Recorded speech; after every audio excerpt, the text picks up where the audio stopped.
Hello again. I would like to talk a little bit about love, particularly true love. So I'm 38 and for the first time, probably a month and a half ago, felt true love. And it wasn't through a person that's alive.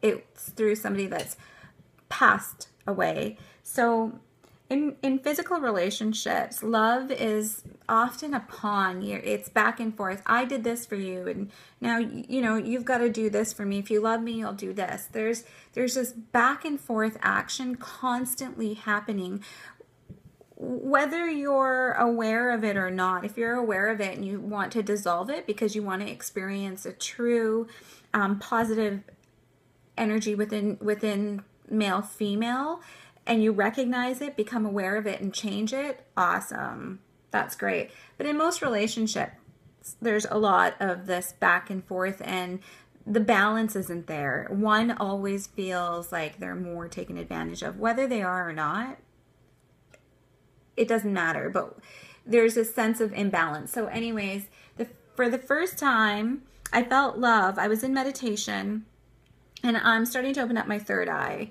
and my crown chakra. And this guru usually has been coming to me in meditation quite a bit. And I think his purpose there, because I've asked for guidance to open up my chakras, especially my third eye. And I think that he's coming to me in order to experience love, because I've also asked for that easiest path, my easiest path to love, to feel the love first, which I did, yeah, like on a higher level, and then experience the love here in the physical plane. So when I was meditating, he came into my meditation.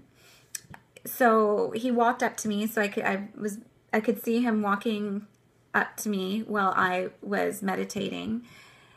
And I'm not sure if I did this or it was just in my visualization. So as he was walking up to me and I was sitting in prayer position, my eyes closed in meditation position, I put my hands up to salute and to just say, welcome, because that's what we do in our culture. So I put my hands up like this, and he walked up to me, sat down in front of me, and he held my hands.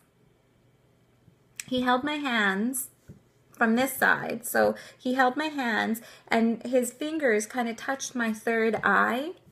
And all of a sudden, I felt this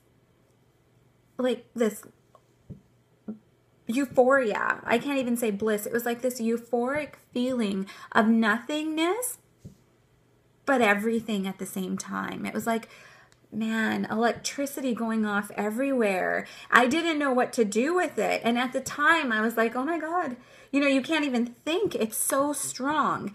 And I didn't even realize I was crying until I got out of meditation and I had tears in my eyes. And that's when I realized that was love. That's what, when we're up and we're energy and we have no form, and we're up in the ether, that's what everybody lives in. That's all the energies that are around. They feel that sensation that he, the guru, allowed me to feel.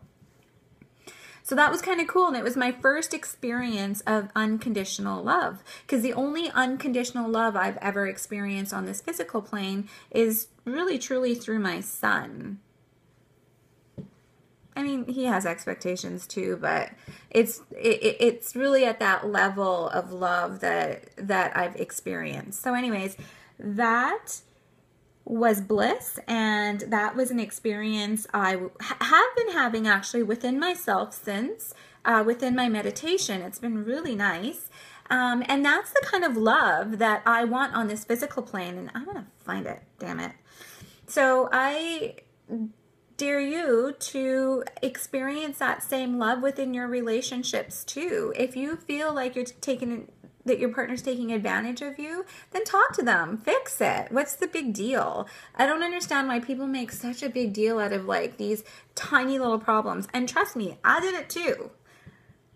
I did it all the time, especially when I was stressed out and let things like work especially my business, it was chaos. It was awful. So anyways, change your mind frame, because at the end of the day, all you have is love, and that's the truth.